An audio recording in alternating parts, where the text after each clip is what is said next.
Okay, so good evening to all the participants who are there on this call, virtual panel discussion. I understand that we've got more than 300 people, and I'm sure more will join as we go along. Let me start first by introducing myself. My name is Biju Kurian. I've been in the retail and consumer industry for over 3 decades, so that makes me quite an old person within this entire group of young panelists that we have on board. I was part of the startup team that launched Titan way back in 1987 and left them in 2006 as a COO. And then I joined Reliance Retail as president when we were starting in 2006, was president till 2014 and then moved out. And after that, I've been in the private equity industry, investing in both the consumer as well as in retail businesses as part of the strategy team at two private equity funds. One's a Singapore-based fund called El Catterton Asia, and the other one is an India fund based out of Bangalore, which is Premji Invest.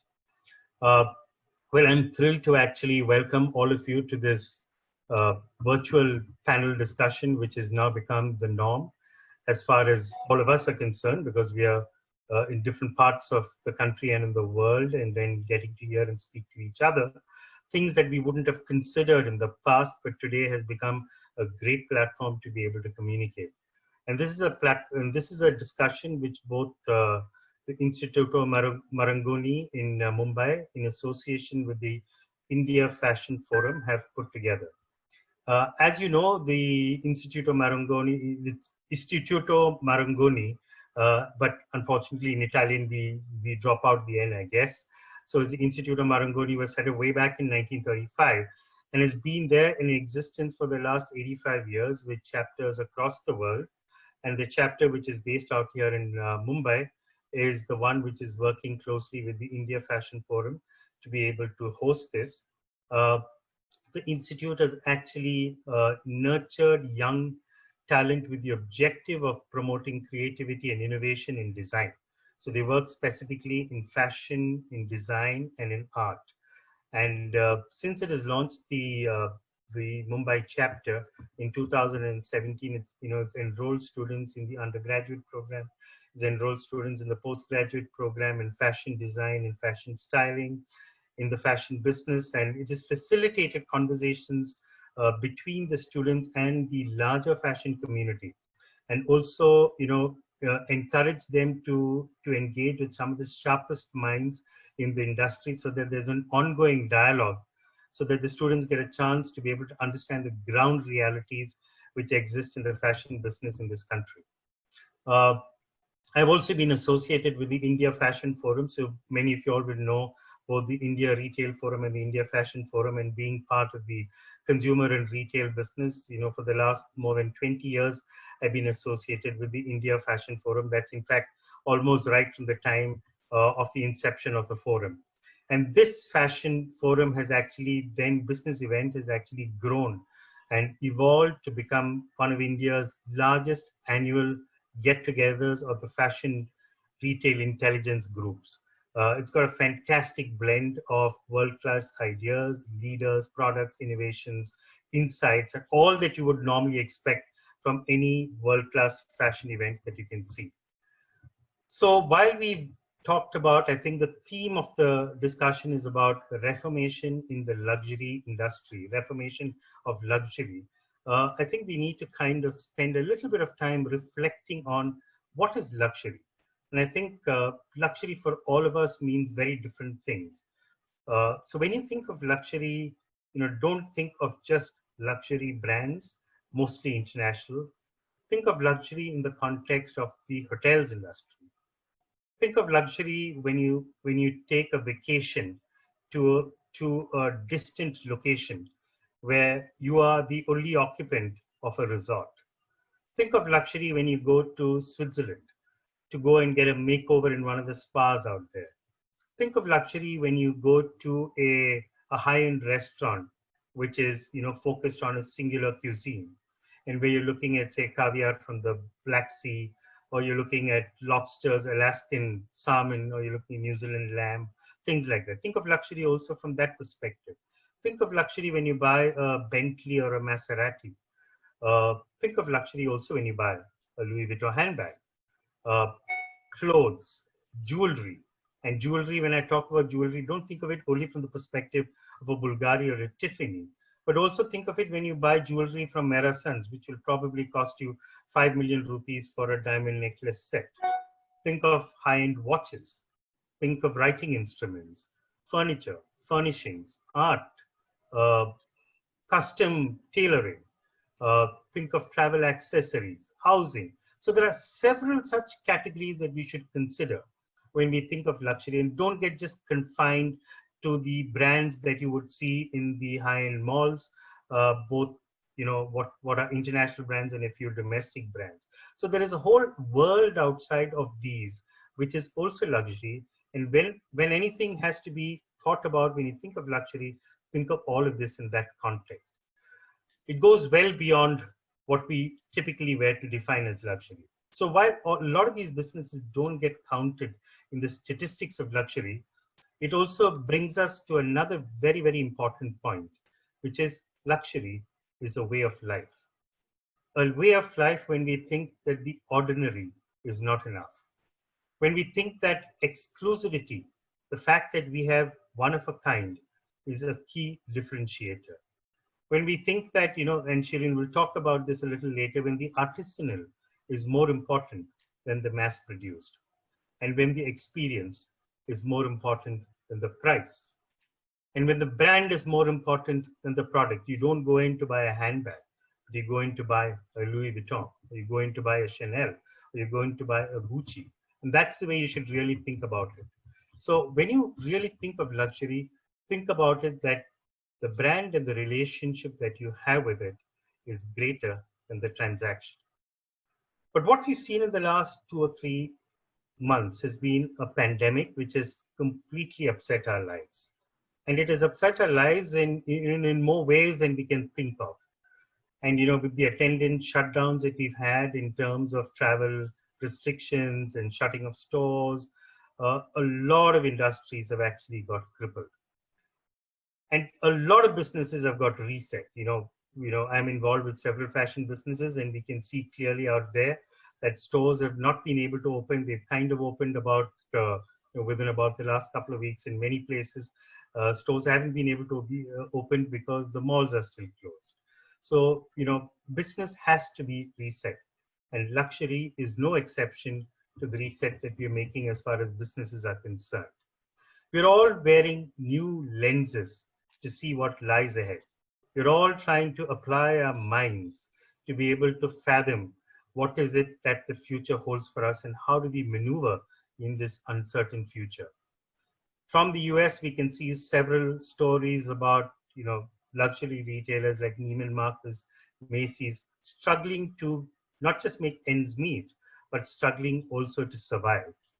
Many luxury companies have repurposed themselves. So you get Louis Vuitton making masks, you make Bulgari getting to make sanitizers, you have Bentley, which is attempting to make ventilators.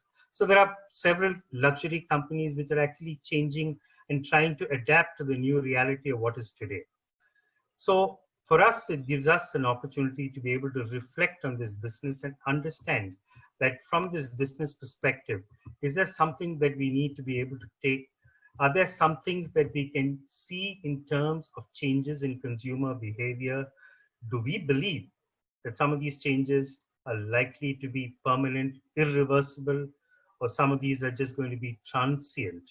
And once the lockdown gets lifted and once the confidence comes back to the market, and once the sentiment of the consumer improves, then things will all go back to normal.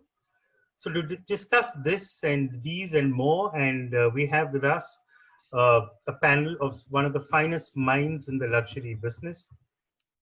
We have people who come from the deep technology space, from the analytical mindset.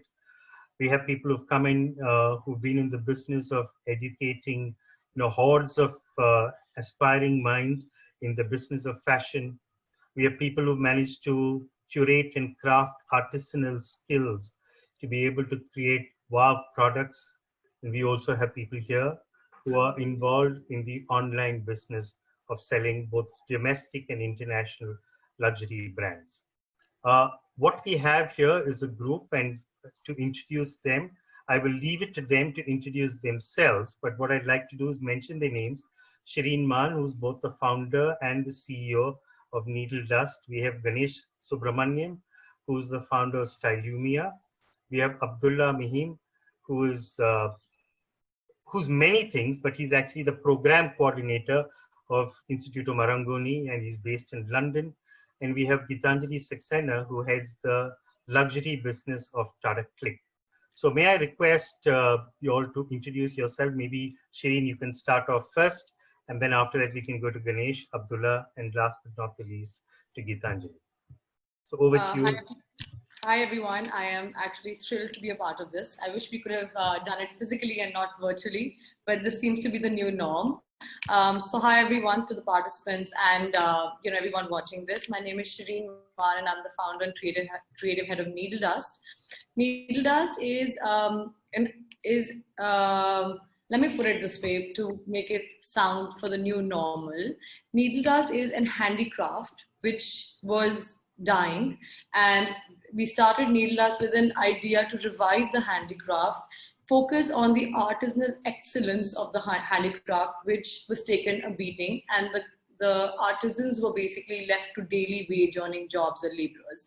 So I had like this profound love for the handicraft called the Jutti, which is called several names all over India. It's the most beautiful form of shoe that only a certain set of generational down artisans can do. My idea was to bring it, revive it, use the best quality raw materials out there, which would be fashionable for the ever-evolving fashion grounds of the world. And I think today with us shipping to over 120 countries, I think we've reached several different parts of the world, like the Europe, Africa, all sorts of places that we never thought an Indian Jutti could reach. Lately, we've also, as wanting to be more an all-round inclusive brand, we've launched a line of vegan mules, which is a more international profile and is a trend trend all around the world, but also giving it a very Indianized, artisanal, handcrafted sort of a spin. And and I'm here to basically discuss about the new normal and how the artisanal excellence of a country has become the new luxury. Thank you, Shireen. And Ganesh? Ganesh, you're muted. Hi, everyone. Thanks, Biju, for the introduction. Thanks for the opportunity, Images Fashion Group. I'm Ganesh Subramanian, founder and CEO of Stylumia. I come with over 20 years of experience in fashion, brand, and retail. Spent my career across supply chain in the beginning to brand and then hardcore retail offline. And my last stint was as CEO of Myntra, India's largest online fashion retailer, doing extremely well. I've seen Myntra through a $20 million, close to $1 billion run rate during my stint there. And that's where I caught my tech bug. I personally, in my career, burned a lot of money by making decisions using guesswork. And this is something that I really wanted to solve. And just to give you a perspective, the world produced 150 billion garments in 2018. 50 billion of them never sold a single piece, and 50 billion sold at discount. Humongous and sustainable impact. And that's the problem we are solving at Stylumia using cutting-edge proprietary machine learning and AI algorithms. Look forward to a great discussion. Abdullah, thank you, Ganesh and Abdullah. Thank you, Biju. Hi, everyone. I'm very thrilled to join you today to talk about luxury. Just a bit of introduction about myself. So my name is Abdullah Al-Milham. I am the program leader of MA postgraduate fashion business courses at Instituto Marangoni, London. We are an Italian fashion school based in so many countries, and obviously, it's a very interesting time for us to engage in a discussion around luxury. I've been at Instituto Marangoni for 10 years and a half, and prior to Instituto Marangoni, I was working in investment banking and hedge funds. So I started at Merrill Lynch in investment banking, and then I moved to Bloomberg and then Mina Capital, and did some consultancy, oil and gas, and then I ended up at fashion industry. So it's a very interesting industry for me. When I was working in finance, I had exposure to luxury and fashion through lots of my clients, and I fell in love with this industry, and I'm glad I made that massive shift. So it's very interesting time for such discussions. I am involved in special interests in the relationship between finance and fashion, and also the effects of economic events and technological disruption on what happens in our fashion industry. And I think it's quite interesting to look at the relationship between technology, economics, finance, and luxury. So wealth management comes in between to make things even more interesting. So I'm thrilled to be with you today, and hopefully we can meet your expectations and answer some of the questions you had. So a pleasure to see everyone here. Thank you. Thank you. Thanks, Abdullah. So I'm sure that, being part of the Well-Heeled group in London, you're certainly going to be providing a lot of insights to the audience here today about what exactly is happening in that space. Gitanjali, thank you. And Gitanjali, maybe have a word of introduction from you. Hi, everyone. I am Gitanjali Saxena. I head the business for Tata Click Luxury.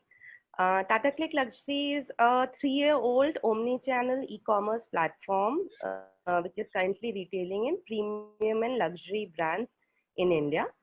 It's very differentiated. It's something in which we have had a first mover advantage. We have currently close to 100 plus brands, which are both international brands as well as Indian origin luxury brands, which are retailing on the platform. I have about 10 years of experience. I was actually one of the few people who started both Tata Click and Tata Click Luxury. These are two internet portals which are under the Tata Group. And definitely in Tata Click Luxury, there have been a lot of learnings, and we have kind of reinvented how luxury should be retailed online. So happy to share some of those insights and have a discussion on that. Thank you. Thanks, Gitanjali, and thank you for those words of introduction. I'm sure the audience is waiting to hear from all of us. So may I start off this with asking maybe Shirin a question? Shirin, you've talked about the fact that you wanted to curate artisanal skills and to combine that with footwear. For long, luxury has actually been seen as imported, and people always talked about, Cartier jewelry and Louis Vuitton bags and Gucci and Chanel and brands such as those. But you've actually created a domestic luxury footwear brand. What are some of the challenges that you faced in your journey?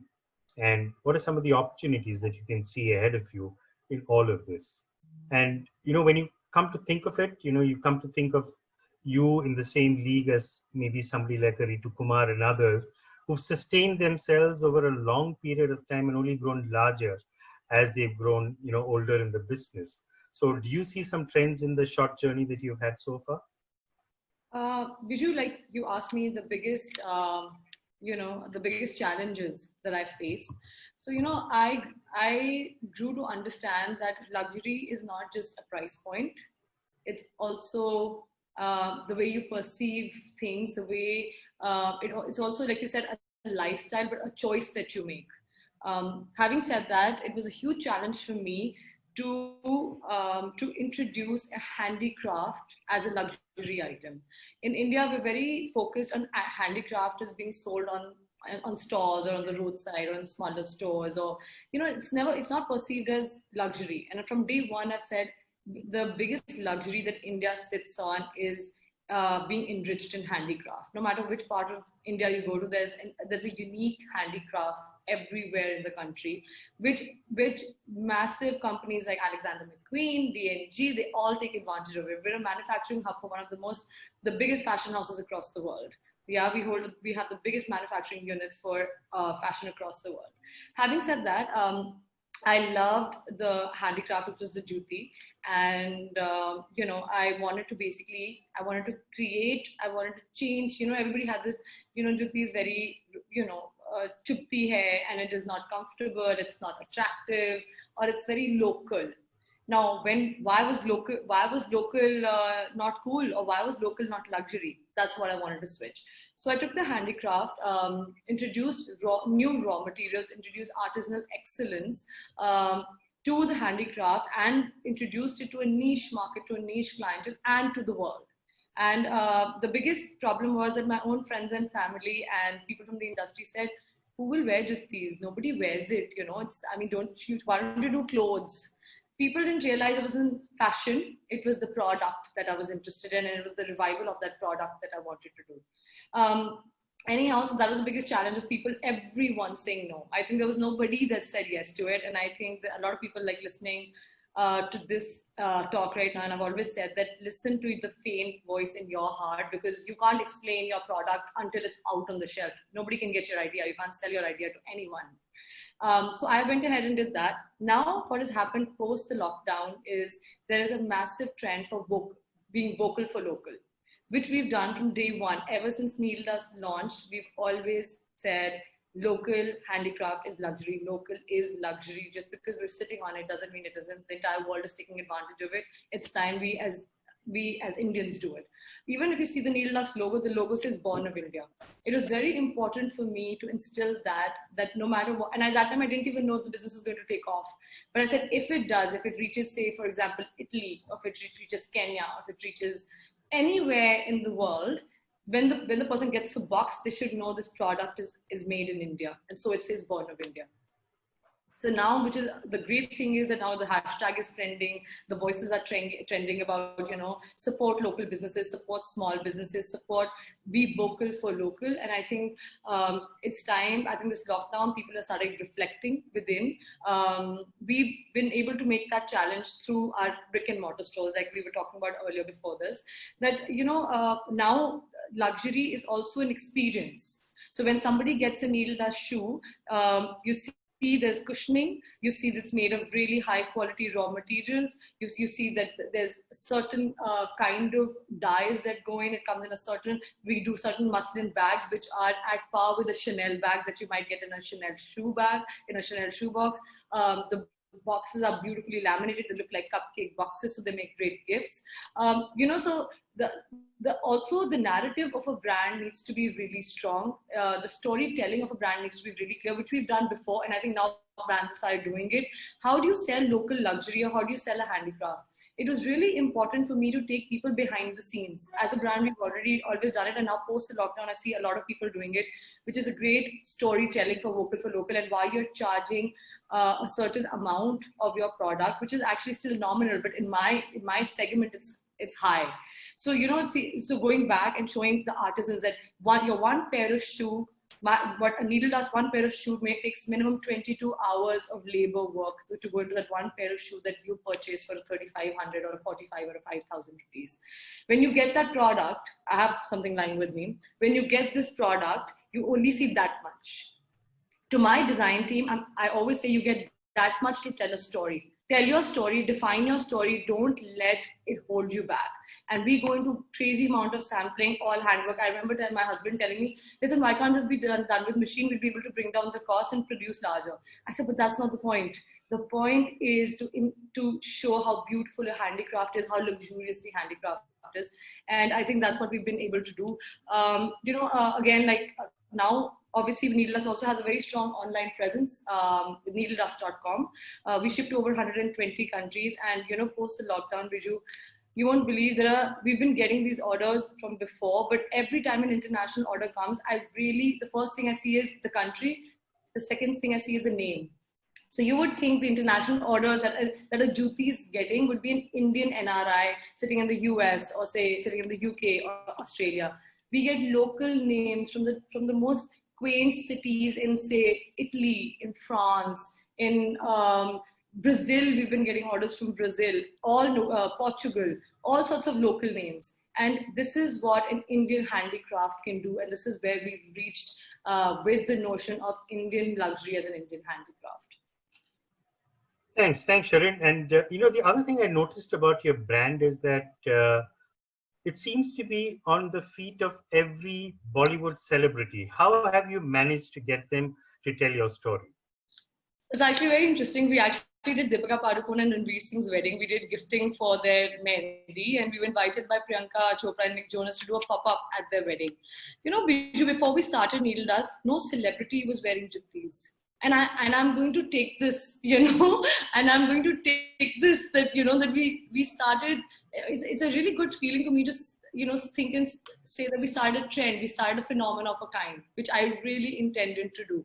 No celebrity was wearing it. And because, the jutti was done mundane, it was just brown, silver, gold. I mean, there was no heart in the product. People were just doing it because people wanted to make a buck out of it. Those guys didn't know, the talent didn't know how to do better, right? So when I realized that happened, and we obviously designed it in a certain way, we put like salma, sitara, we put like shells, we put brass ghungroos, we did metallic fringes. When we designed it and we presented it, and obviously we had like some celebrity, we got in touch with some celebrity stylists, and we said, hey, listen, we've reinvented this product, and we're going to send it to you and say what it thinks. And honestly, and tell me what you think.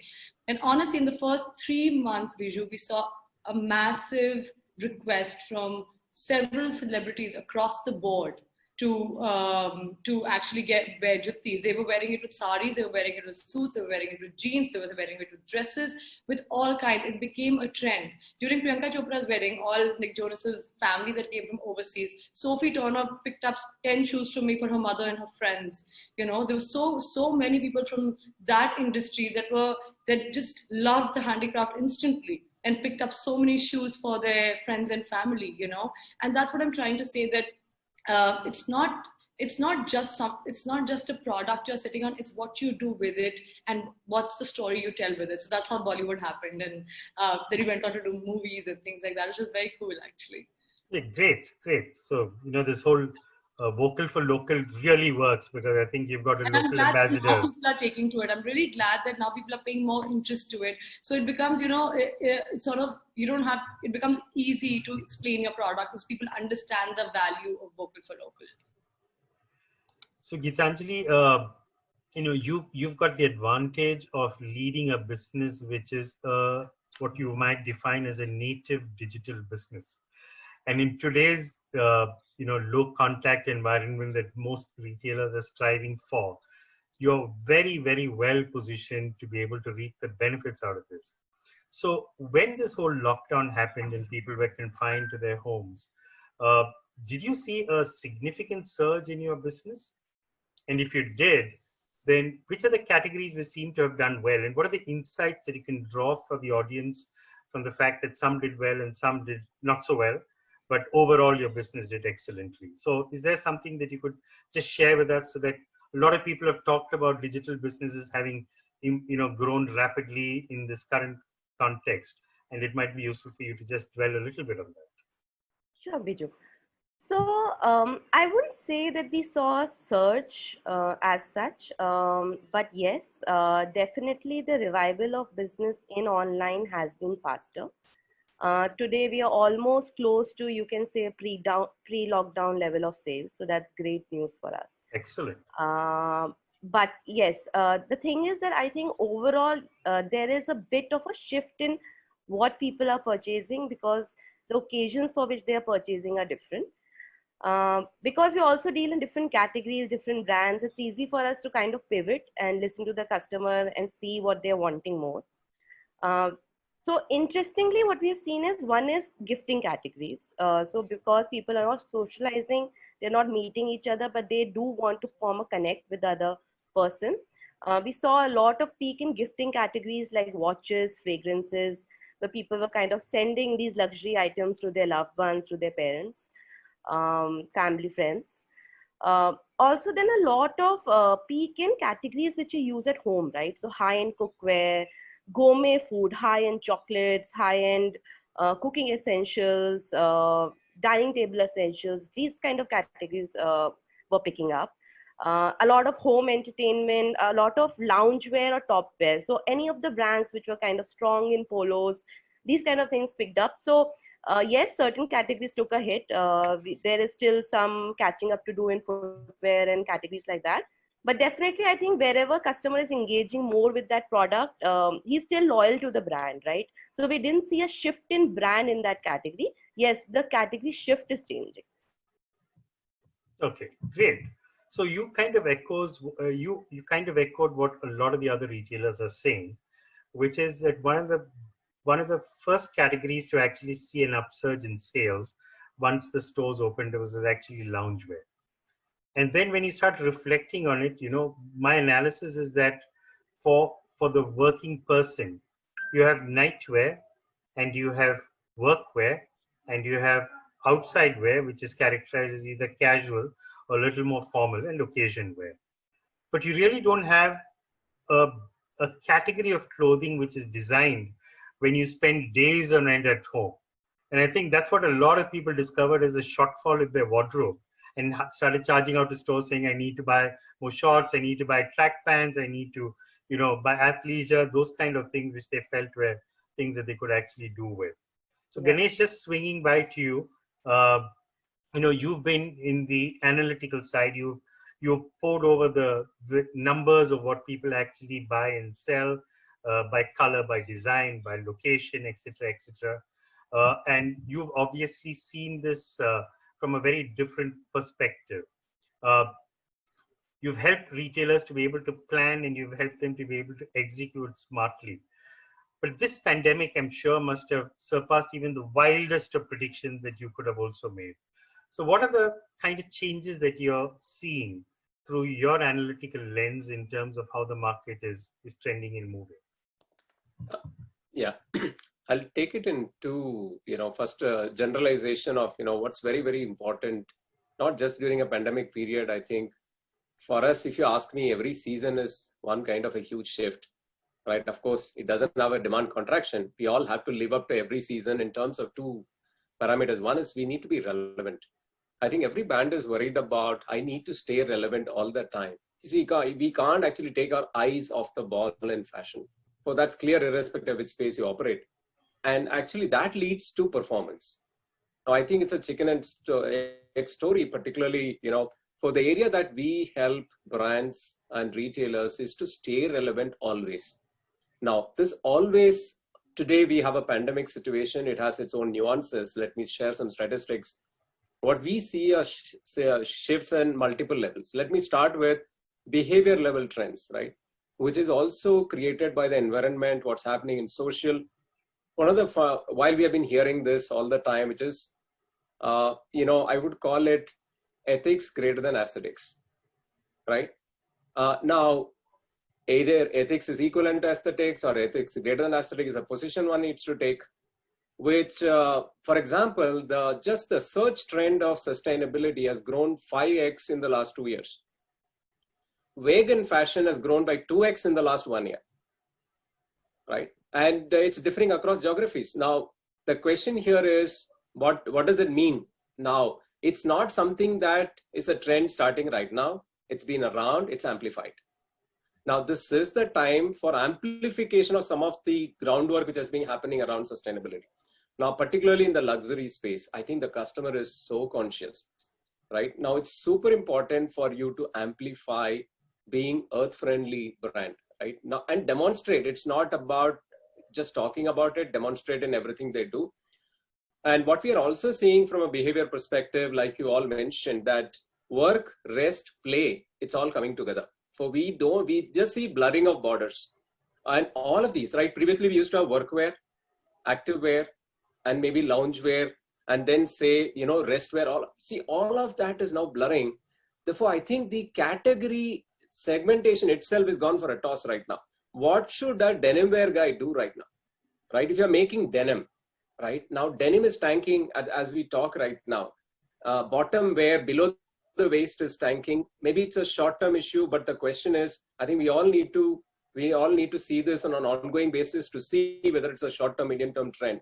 But we see a significant shift in top wear to bottom wear, right? For example, top wear is growing 3x faster than bottom wear, and bottom wear is sluggish. Now, coming to bottom wear, there are some kind of bottom wear which are doing well. We talked about shorts, right? Shorts doing well, whether you call it track pant, anything which is comfort. I think the common thread we see there is comfort, right? And, all of us, what we wear, for example, I'm sitting with a short, right? But the point is, this is how most of us are working, even in a very formal, right? You see a t-shirt on the top, but right now, this is what is happening.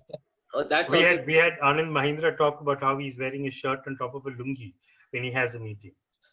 Absolutely. Absolutely. It doesn't matter. Yeah. Now, and tougher trends, we saw that. And for example, let's say we also see trends in attitudes like buy to throw or buy to keep. There has been a tendency in fashion, that buy and throw tendency, which is the fast fashion, which has been now. We've been thinking that how do we measure this, right? So we measured this using any transient fashion. Is the fad increasing or classics increasing? We have now seen a decrease in fashion element in winning products in retail across categories by 40% same time last year, which means pre-COVID scenario and economics to where it is right now. People are going for classics. Now, in the context of luxury, I would call it bling luxury or a silent luxury, right? For people are going for silent luxury, right? And we are seeing this across segments. It's just not luxury. We are seeing it in super premium. We are seeing it in, for people really want to buy something and keep it longer. Now, what that means also to durability. Now, you can take this in any form, right? And this entails so much for luxury because luxury is something that you want to keep. So it's a great boon for luxury business at this point of time. Therefore, you buy and you want to keep. And that's, I would say, is a huge positive. And if you're looking at attribute perspective and people are looking for, let's say, we talked about bling, and we also see similar trends in terms of patterns, whether it's colors. People are going for relatively classic, timeless colors over bling, high contrast, irrespective of the segment, even the youth, right? Even in the youthful segment, we see that while there may be a small change in color, but the tonality of colors, right? So we see from the lowest level of attributes to economic shifts and their attitude towards environment, there is a significant change. And while we talked about sustainability, we also see that brands are now creating exclusive lines and showing up. For example, let's say Zara has a now line which is public, saying that this line is entirely made with sustainable product. It's not saying that, part of my range. It's now becoming a mainline business. And we see that in most of the categories, the sustainability line is close to 20 to 30% of the overall business, overall assortment that people are showcasing. And we expect that this will go significantly. And 20 to 30% exclusive line, it's not small at all. For initial indications, and maybe I'll share more as we go forward. Great. So what you're saying is that, there are some alteration in customer values, which is evident from the way they're actually conducting searches today, which gives us some understanding of where probably the future will go to. And I think when you talked about vegan being something which has come up more in searches now than before, it probably will be music to Shirin's ears because she's got a line of vegan mules which she has launched. So that's good. Correct. So Abdullah, your institute has been at the forefront of fashion education, and you've got chapters across the world, from China to the United States, Europe to India, to Far East, etc. So you have a bird's eye view of the trends which are there across continents. So in the early start post-COVID, and China's obviously been the country which has started the earliest because they actually went through the pandemic the earliest also. Are you seeing any discernible trends when you look at how businesses have resumed in China, then after that in Europe, and then in the US? Some things that you could share with us so that those of us who are in the business out here can kind of pick up some things about what should we look for when the business resumes. Thank you. I think the fact that this crisis has been different to everything we had before is opening the eyes on so many different new things. So for example, we've been seeing different variables playing into this. So in 2009 financial crisis, that changed obviously the luxury market substantially. In 2009, we talked about conspicuous consumption fading away in so many other places, collaboration coming through really strongly, mergers and acquisitions happening. But also we've seen in 2008 financial crisis that emerging markets were on a series of increase in terms of economic activities. And then we had the new luxury consumers in many other places in the world. Now, this time, obviously, it's a very different situation. Obviously, a discussion like this requires an analysis of the economic factors. And one of the major things, for example, we are seeing this time, which not necessarily happen every time we have crisis, is that when people are on lockdown and they are sitting obviously at home, they have been sitting on large amounts of cash. So there are people who are spending on buying things online, but there is also a bigger majority that have been doing two things. Number one, not spending and just piling up on cash, but also at the same time clearing a lot of their personal debt on credit cards and also on their mortgages and everything else. And I think we didn't really have these situations in the industry before. So that's going to create obviously new variables, new trends for the fashion industry, where when these people go straight away to the market later on, there will be large amounts of buying at the very early stages of an easing of a lockdown. So we've seen this in China, and people were very excited about things like revenge shopping. So suddenly revenge shopping became a very big topic, being like a trend. And obviously we need to be very careful about those things, because obviously revenge shopping was kind of expected, but it's not going to last for very long. It's going to be for a few weeks. And this is a natural a translation of what was really going on this time. Now, in terms of the long term, obviously the industry now is reflecting on what happened.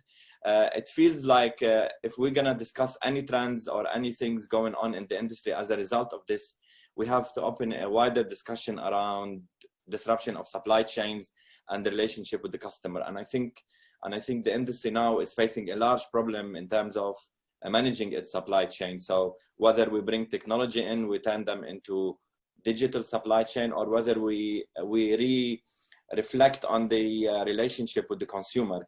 So it's very difficult to talk about long-term trends now, but it's going to be different stages really. So stage number one, people leaving homes, shops are opening, large amount of shopping in the first few weeks, and then it balances itself and it comes down. And then suddenly this is when businesses will start assessing the numbers, because they can't really count on revenge shopping being a massive driver of their growth. So obviously that's stage number one.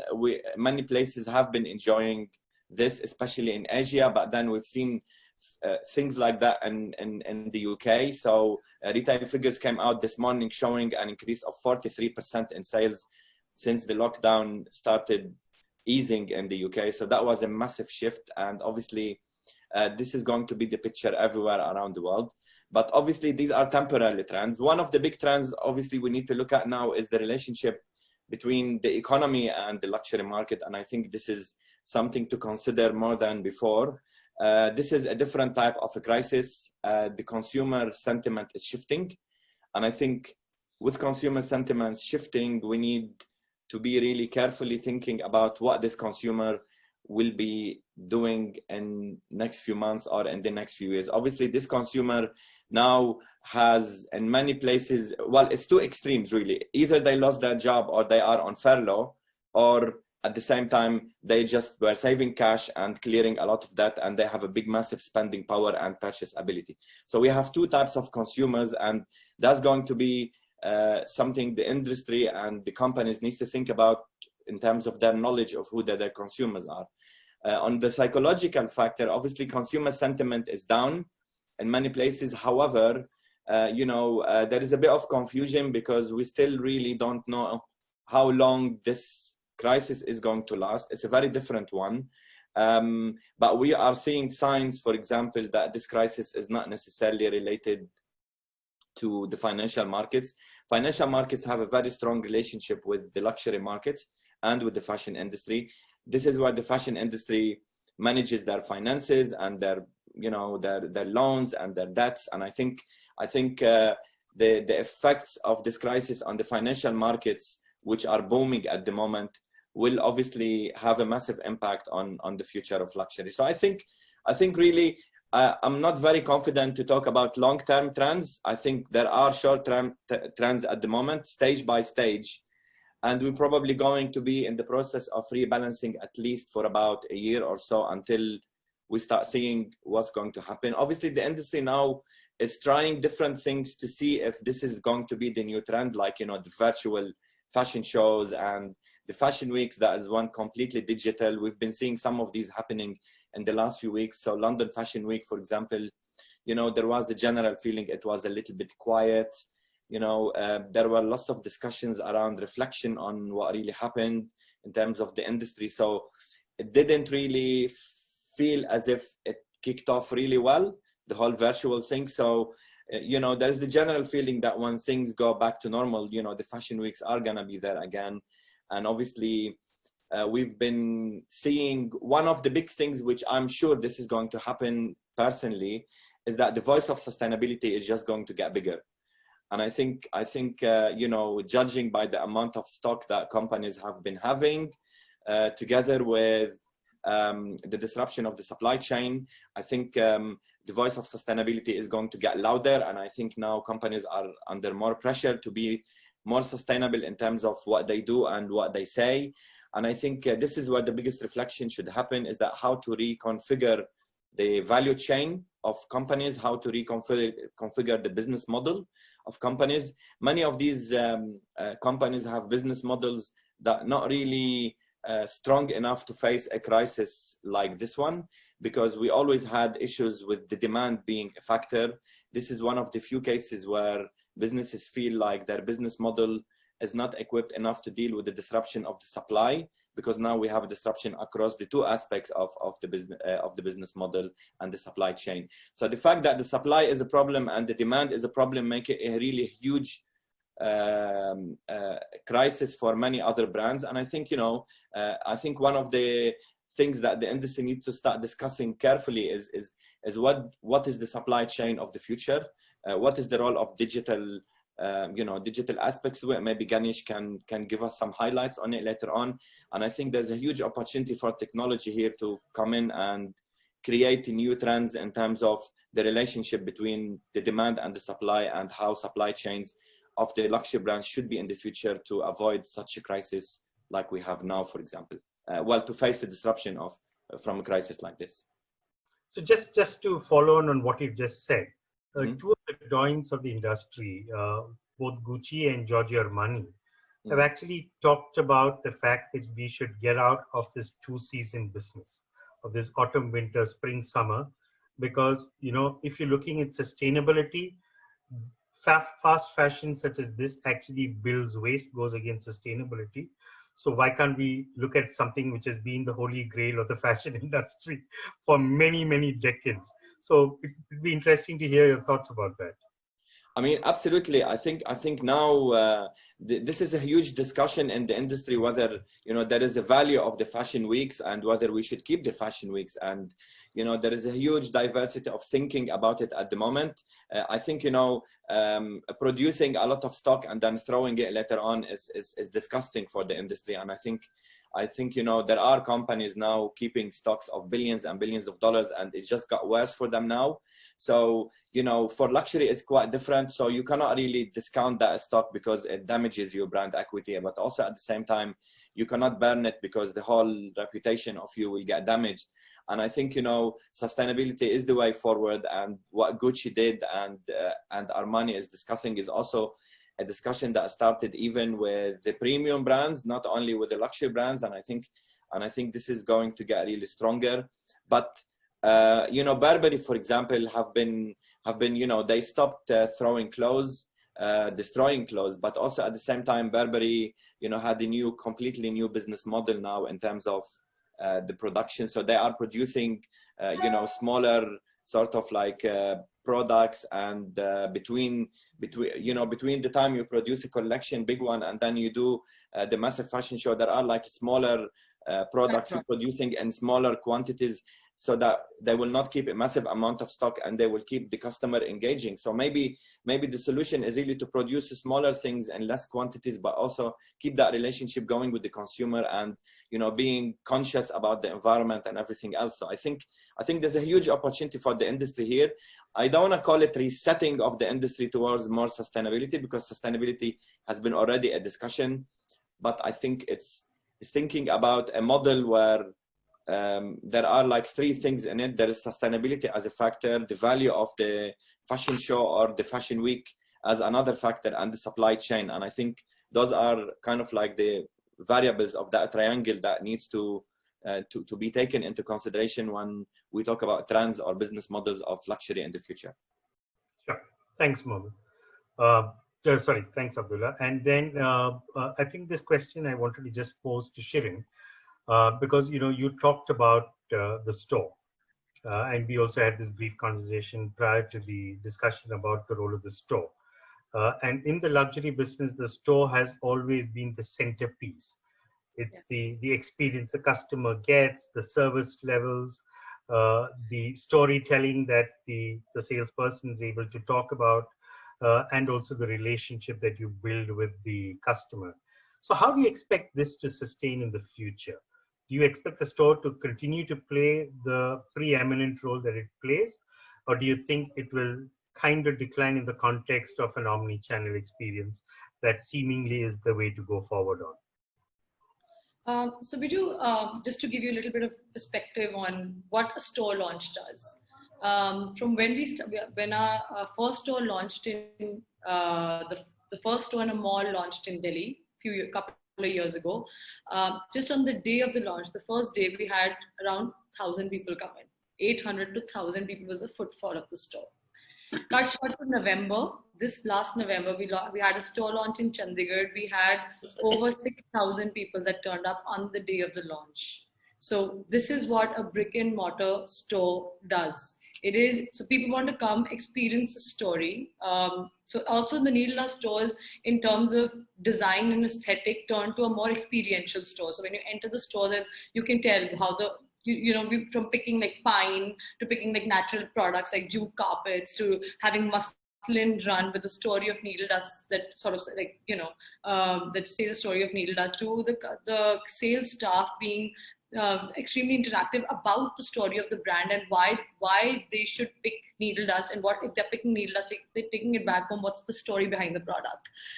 Having said that, and having seen this trend develop over the last few years, and like I also mentioned to you that we opened a brand new store just 5 days ago, which is right in the middle of this pandemic. The store was obviously slated to open in March, but that didn't happen, and we opened it five days ago.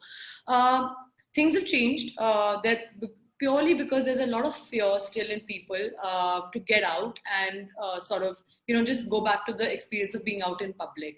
It's also different from cities to cities. Like we have a store in Chandigarh, and like you had said, Biju, earlier, that, the conversion rate is high. So if 5 people are entering my store, that there may be just 5 people on that day entering that Chandigarh store, but the conversion is 5 out of 5. The conversion is 4 out of 5, or even 6 products against 5 footfall. So there is more specified buying at the store, but of course, because of the fear, the walk-ins have really decreased, more so in Delhi, because obviously the rising cases and, people are fearful. So I think people not coming out to the brick and mortar stores is interim.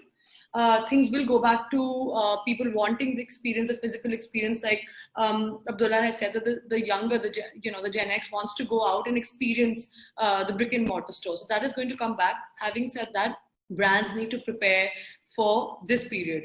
We've always had a very strong online e-commerce presence with Needle Dust, but now more so. The changes that we've done on online is we've now inculcated a live chat. The hours of the live chat of like some customer care executive being there have been increased by 2 hours a day.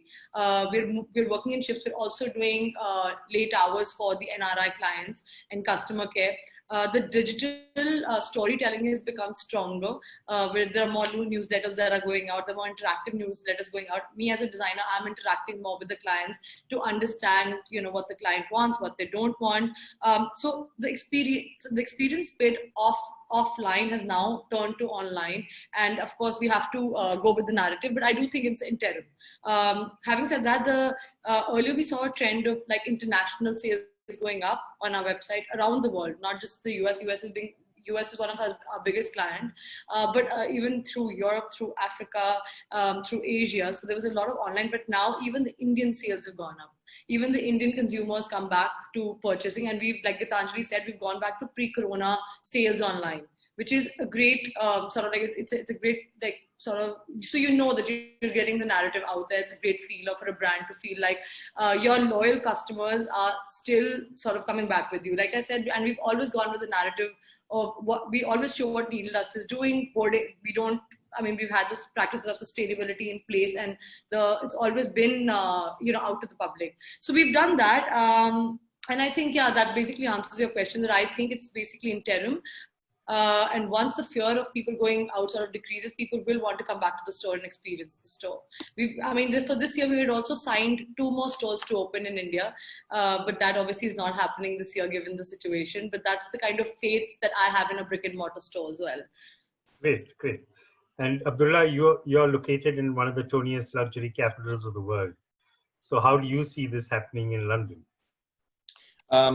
London is a peculiar case because it's always been a financial capital, a fashion capital, but now it's also a tech capital. So what you get in London is an integration between 3 different things: technology, finance, and fashion. And I think this is really fascinating. London is the capital of fintech in Europe, for example. And this is where Facebook now has moved the technology team to develop the new payment system for WhatsApp. So I think in London, obviously there is a huge diversity in terms of fashion. So, you have the luxury brands very dominant in London, but then you also have lots of high street and obviously fast fashion. So obviously the lockdown is easing at the moment.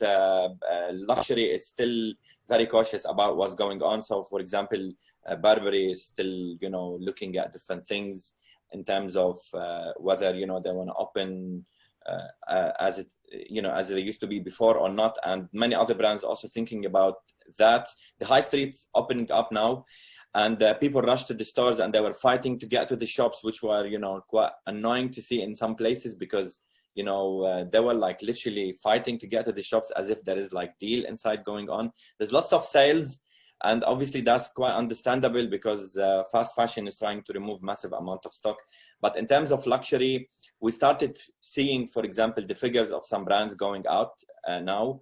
So we've seen, the results coming from some of the luxury brands, which were obviously quite bad at the moment. So Chanel yesterday, I think last few days, they published their figures and they did exceptionally well. But, they were cautious about different markets, and they were mentioning that how in the next 2 years, for example, is going to be the process of rebalancing until they go back to where it used to be. So for London, I think it's going to take some time, considering that we just started removing the easing up. Today they reduced the level from 4 to 3 in terms of opening up the economy. So I think it will take some time. It's a very different situation because London relies heavily on the financial sector. So there is a huge effects going in the financial sector, and it's not necessarily the same as what's going on in the US. So the stock market in the US is going up so much, while financial markets in the UK are not in exactly the same level. And this is obviously leaving a massive impact. It feels that it's more painful in London. The UK is pretty much, not on the same financial how can I say, growth in the stock market as what's going on in the US. And I think this is really leaving a little bit of pessimistic view in terms of this is going to stay with us for some time. So things are still really slow here in the UK, but, obviously businesses, some of them, they started working face to face, and, many of them are obviously going completely virtual now, but it feels like London will be a little bit delayed in terms of its rebound in comparison to other markets. And I think, London has always been very much correlated with emerging markets. And I think emerging markets currently having a time lag in terms of when the crisis of the virus is hitting. And I think the fact that London as a capital is correlated to these emerging markets will always have a big effect differently to other capitals. Plus you also have a challenge of travel. Absolutely. Yeah. Absolutely. So, London now is thinking, the UK is thinking about removing the 2 weeks quarantine rule. Because, it backfired badly, considering that, many of the officials think that it was introduced late. but they didn't have a decision yet because they just introduced it around 2 weeks ago.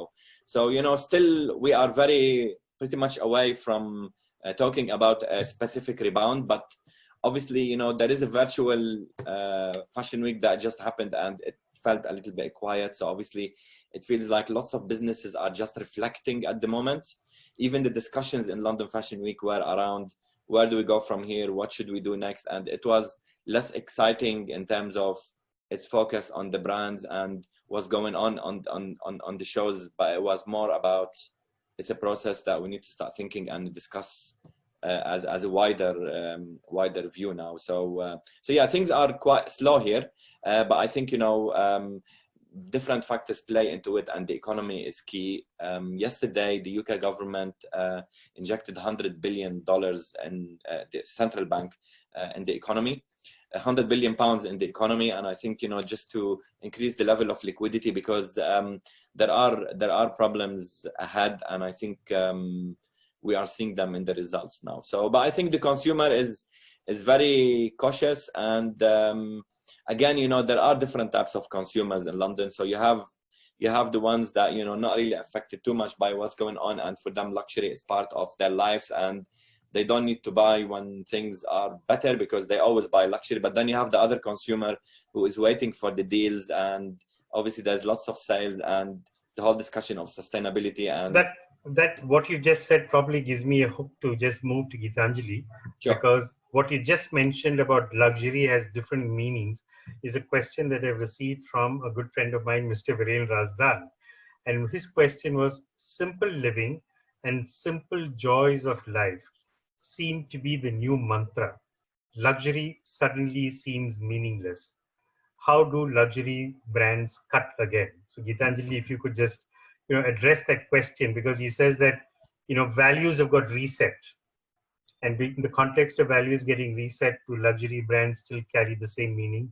And if they have to really get back the zing, what do they need to do? Right. And we've got an allowance of 15 minutes from the organizers. They sent me a message saying that we can take this out for another 15 minutes more, because obviously the participants are enjoying this entire discussion. Great. So I think, see, what luxury stands for will always remain relevant, pandemic or no pandemic. The fact that it stands for craftsmanship, quality, personalization, I think these are essential values which will not change. But right now, I think it's very important for brands to be very, very socially relevant and be very careful in what they are communicating, what they are standing for, which is how I think we can engage with customers more. What we saw with the whole Black Lives Matter movement or the Pride movement, which is happening right now. Some Indian luxury brands kind of participated in the entire migrant crisis in a big manner. So I think customers are waiting and watching. They do have higher expectation of luxury brands to participate in the social movement. If brands are able to do it, I think they will be able to cut through.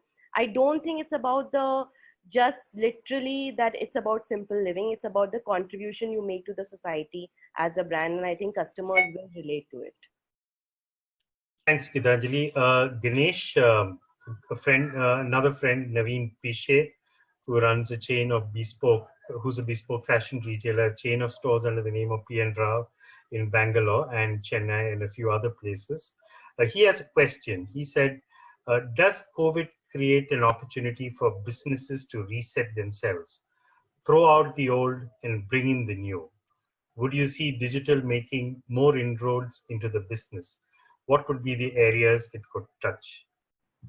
No, absolutely. I think, I'll just take this context slightly at the first principle level. A lot of things maybe we are discussing today has been around, but we thought is an innovation, it's early adoption. I think it's just getting amplified. Just to quote, when I joined Myntra in 2012, people told me that you're leaving Walmart, world's #1 company, into a company which is going to sell clothing online. Clothing is touch and feel and all that, nobody will buy. Today, it's all history. I think, a lot of stuff which looks completely odd becomes mainstream very soon. Therefore, today we are all thinking digital by default, not by design. right? Those who thought by design few years back actually built billion-dollar companies. So just to get back to that, I think there are fundamentally three, four questions, right? One is, what product should I give it to my customers? I would call the what problem. And then fashion, biggest challenge is how much problem. And third is where problem, right? Now, many a times we only look at the channel as an issue, right? Now, I think the question talks about the channel problem, but I thought I'll just maybe address holistically that how technology can today transform the what of fashion, the how much of fashion, and the where of fashion, right? Now, let's look at from a consumer perspective. Consumer is digitally now ahead of many brands, right? They have on their fingertip everything what's happening around the world now. It's a brand's problem to be in line with. In fact, brands are chasing customers. Customers are ahead. For us to be then, while we say digitally, we need to become, I keep calling this, you need to become digitally native now. It's not anymore luxury. It's actually fundamentally required right now, which means that you really need to relook at the skill sets that you all have. Anybody, right? When I moved from offline retail to a digital native company like Myntra, but I could see what kind of talent is required. It's just the thinking is completely different, right? Now, therefore, you cannot transform by having an IT department, right? I just say it cannot be an extension of our current way of working. If you really want to be digitally native, you need to build a digital native organization. It can be a 3-member organization, but it can still be digitally native. So it's now driven by consumer, not by that we wish to do. So that's number one. And one of the biggest problem, I think Abdul also talked about, fashion makes a lot of stuff, and and it's all most of it don't sell well. Therefore, we have a lot of forget about today's COVID demand contraction. Fashion wasn't any better without COVID. We were still not selling many of our products. Temporarily, it has created a contraction and, I would say an excess. The question is, how do you get relevance? How do you get your product right? Therefore, for the question, I think he's in a perfect situation, because the future of luxury, in my view, should be providing what one individual consumer wants with one product, with one unique design, with an experience which is personalized. Now, luxury can do it because it can afford to do it. But the question here is, if you do all of this, and he's in a personalized business, right? Custom tailoring. Now, I'm not talking about tailoring, but I'm saying from the fundamental business model of, I would say future is mass customization, or customization to the level of one is where luxury should end. The waste is zero. Imagine you deliver like Kindle. There is waste. It's zero waste business. Now, is it possible? Yes, it's possible.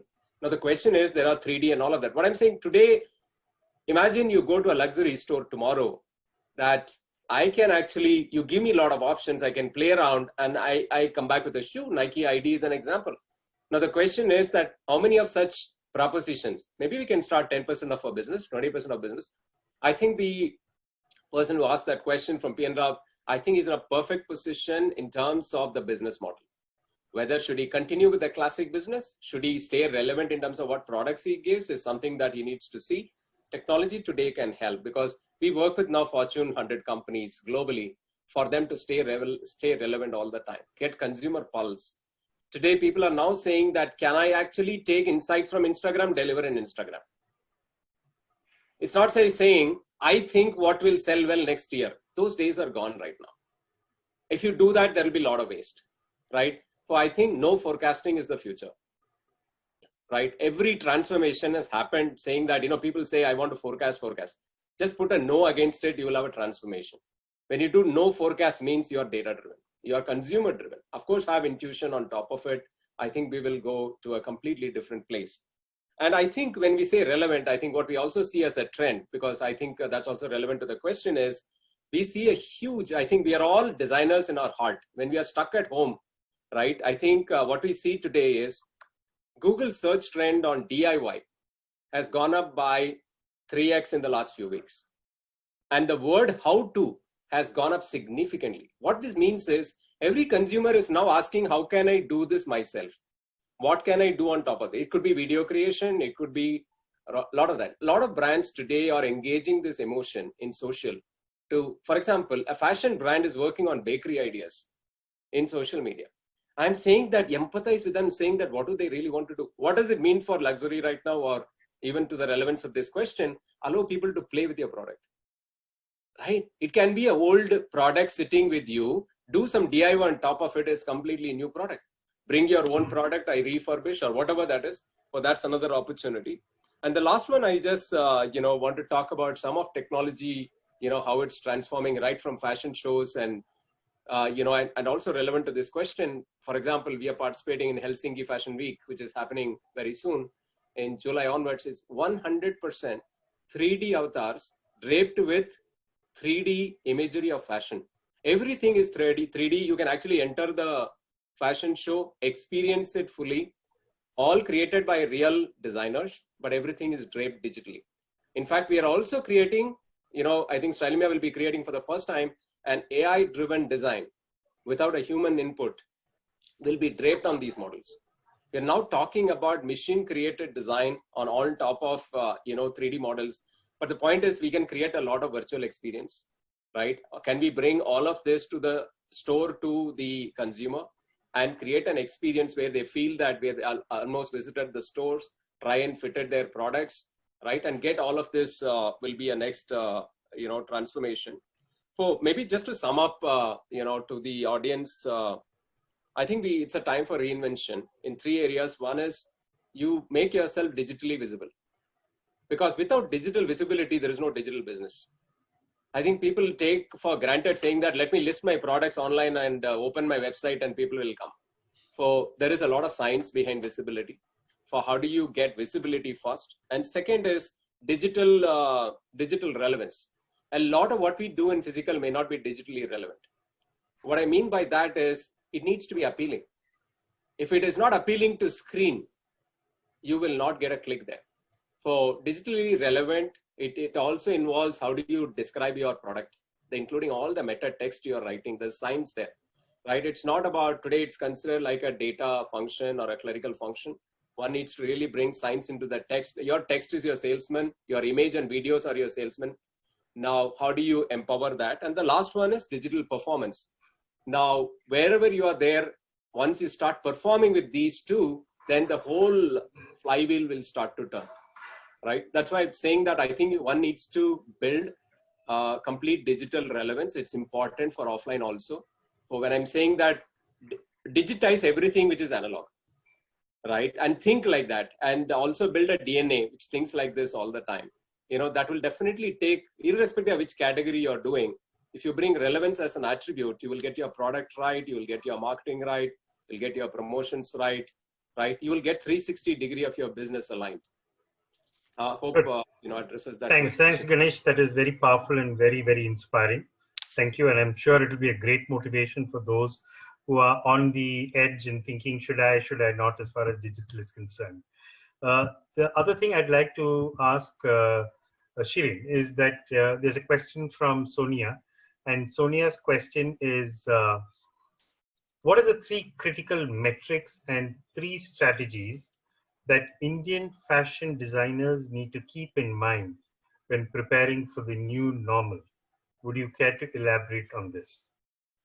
That's actually a great question, Viju. And before I get to this question, I just want to add up on what Ganesh said, which is actually a fantastic insight. I had a lot of colleagues from my industry tell me, you guys are online. What is online like? I'm not sure. People want to touch and feel the outfit. People want to touch and feel, a pouch or a potly. And I used to always say, I said, if we can sell shoes online, you can sell clothing online. The online market is so dynamic. For example, and what Ganesh said is, you need to get creative with, what are you putting out there online? If it's not visually appealing, it's not going to get clicked on. I'm going to give you a very small example, and he's 100% correct. I put so much focus into the creative aspect of my marketing, the kind of the shot, what is a shot, how is a shot, and kaun se angle pe shot hai, and what is the light, is it in a shadow, is it natural light? Trying to make it as close to possible as my product, because I have that much faith in my product. And I also say that I'd rather have somebody receive the product and feel that's way more beautiful, The other thing is, if you look at any if you look at like a website like a Zara or any H&M, against a pair of pants, they'll say loose-legged pants with a string. That's their content.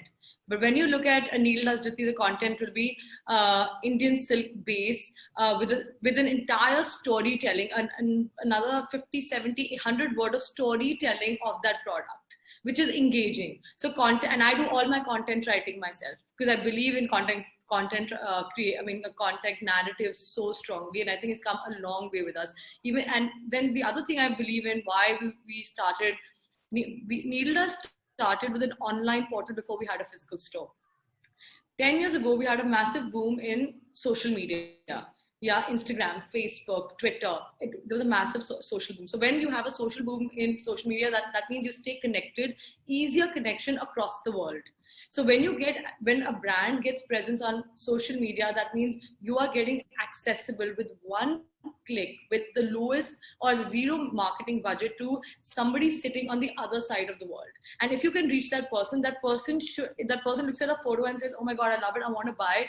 You should make it easy for that person to buy it. Therefore, a really good digital website, a shopping e-commerce website, or shopping conversions transferred from social media. So that's why what Ganesh said is actually correct. Content writing, visualization of your product, and if shoes can sell online, any product can sell online. That is for sure. Now coming to the question that Sonia asked me, 3 metrics, which is again a great question. This is something that we're changing. We have changed. Having said everything else, first is conscious designing. As a retail brand, what we're doing is conscious designing, which means earlier we used to do autumn winter, what Gucci said, autumn winter, summer, spring summer, 2 collections. We are doing, and each collection would have about 12 to 13 designs when you're launching, right? And then we would also do style drops to keep the client engaged. And also, you have creative minds. When something comes, you don't want to wait another 6 months to launch it.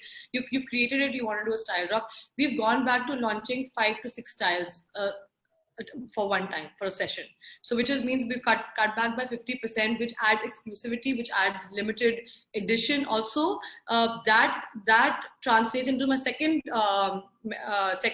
strategy, which is conscious production. We earlier, Needle Dust used to produce about 10,000 shoes a month, which obviously had to cater to 4 to 5 stores, channels. One was online and 3 or 4 physical stores. Now, with the physical stores having lower footfall and the online transactions getting higher, we've obviously cut back on 40% of production. So conscious designing turns into conscious production. And third, like I said, digital interactions and web portals. We are going very strongly onto it. There are live chats that we've introduced. There is the tech team is also on it with conversions, understanding why a cart is being dropped, how is a cart being converted, what part of the world the cart size is the largest. How are we converting one cart size to be multiple order? So those things are changing, and I think it's very important for brands to reflect back and understand also content narration online, where digital interactions and web portals are concerned. So these 3 things. Thanks, Sharon. And the last question for this discussion to Abdullah, and I think it's a question from one of the students who are in one of your courses. I'm not sure in which particular location, but the question is, what will be the future of luxury jobs in 2021? First, will I get a job? I'm sure the question must be, will I have a job when I graduate in 2021? The second part of it is, if I do get a job, what are the kind of skill sets that I probably need to have to be able to do well in that job? That could be a title for another conference, maybe a whole event. It's a huge question, but it's a very relevant question. I think, our students and many other students all over the world are just wondering at the moment, what's going to happen, especially if you're in the class 2020 and graduating now and kind of like thinking about what comes next. Obviously, we learned from previous crises that after every crisis, some new skill set is born, and then suddenly we need new skills about different things. I think what's really relevant for us in the fashion industry is that the fashion industry has different relationships with many other industries, and I think this is a good opportunities to build skills in areas that are relevant to fashion and luxury, but at the same time, they are not necessarily fashion skills. So I'm talking about areas of risk management, project management, lots of skills around technology. I think analytics is very key. So our students, for example, at Instituto Marangoni, they have lots of exposure on lectures and courses in big data and analytics and on blockchain and things like that, because I think, you know, those are important things that are transforming our industry at the moment. So after what we've seen, that technology kept the world alive during this period of time. And I think, you know, the message was really clear that, you know, we need to strengthen our ability in those type of areas. And I think what fashion has is very peculiar because it has relationship with finance, but also has relationship with technology. So I think there will be disruption obviously for the next few months, but you know, I don't personally think that, you know, there is going to be a process where people don't have job in the luxury market or in fashion industry for a long period of time, mainly because there are new skill sets that are quite needed. So technology, I would say, is one. Risk management and finance is two. Regardless of whether you have a creative background or a business background, I think understanding the economy and understanding finance and economics is very, very important. 2008 financial crisis showed us that there was a strong relationship between finance and economics, which we did not really understand carefully. And suddenly we started changing what we teach, for example, at the school, in terms of giving the students knowledge in these two areas and how they interlink. Because 2008 financial crisis was, you know, a crisis was caused by finance, but not necessarily like previous ones. And for this one, for example, it's a crisis where the students need to start reading and strengthening their knowledge on areas of supply chain. I think this is really important to understand how the supply chain really works. Whether you're a designer or whether you're in fashion business, the relationship between demand and supply is important. The relationship between risk management and project management and technology is also important.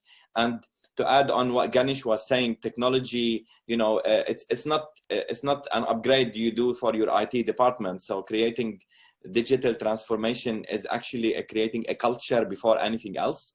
So I think, you know, I think we need to stay positive because everyone has an opinion on what's going on. I believe it is going to be a V-shaped recovery. So it will be very painful for a few months, but it would be a strong recovery later on. So I don't think it's going to be similar situation to 2008. There is a lot of talk about a huge losses, which is currently correct. But if we imagine this is a V-shape, it's a very deep V, but it's a very quick recovery. So my view on it is from January 2021, we're gonna see massive rebounding, and then things will start going back to the normal. So I think, you know, we are giving this message, and it's right to the students to actually get worried about long-term opportunities and jobs, but it's a moment to strengthen knowledge in business, economics, finance, and also technology. And I think these are the key areas, because regardless of whether there is a crisis or a long-term damage, understanding these four areas will strengthen you as a person and will nurture your CV in terms of getting jobs later on. And also accepting the norms. You know, I know the students want to work in big brands and they want to work with the big luxury brands, but also at the same time, there is lots of learning can be done from the smaller brands. So and also smaller brands, they do things in a completely different way. And there is a risk also if you understand luxury only from what the big brands are doing, because luxury is what you defined luxury is. Luxury is what you see it and how you experience it. And I think, you know, it's a huge opportunity also for e-commerce to transform itself now. Understanding how e-commerce will be in the future. I think we're going to move towards something like e-commerce, where automated commerce of digital personalized experiences is the future. And I think, you know, that understanding that relationship between experience and personalization and bringing technology in between is key. So these are the areas that we're having discussions around them at the school. And I really appreciate that, you know, the students at Instituto Marangoni at the moment are looking at all these areas in their research, and they are doing case studies on them. And I think it's quite fascinating for us that they are having this type of thinking, because, you know, these are the leaders of the future. So I want them to stay positive, but also learn new skills. Whether you're a designer, don't be scared about the numbers. Do a course about numbers and technology and nurture your CV, because the jobs of the future will require multi-skills, not only skills in your area. So, yeah. Absolutely. So great line to be able to conclude this panel discussion. The jobs of the future and the industry of the future will certainly require multi-skills. That's what we've discussed. If we are used to doing things in a certain way, we obviously have to acquire skills and do things quite differently in the future. Sustainability, care for nature, environment consciousness, these are newer customer values which probably will get evoked post this entire pandemic. What we're also saying is the store, while it might have dulled in relevance in the course of the last couple of months, will continue to be a very, very important part of every luxury business, even into the future. But we should not forget that digital technologies, which are currently prevalent and will grow stronger over time, are likely to be able to complement what the things that we are doing today to enable us to be better than what we've been in the past. So thank you very much, my fellow panelists, for being here with us and being able to share time with almost 350 participants in this panel discussion. Thank you once again, and good day. God bless and stay safe. Thank you for having us, Vijay. Thank you. Thank you. very much. Thank you. Stay safe. Bye-bye. Bye. Bye.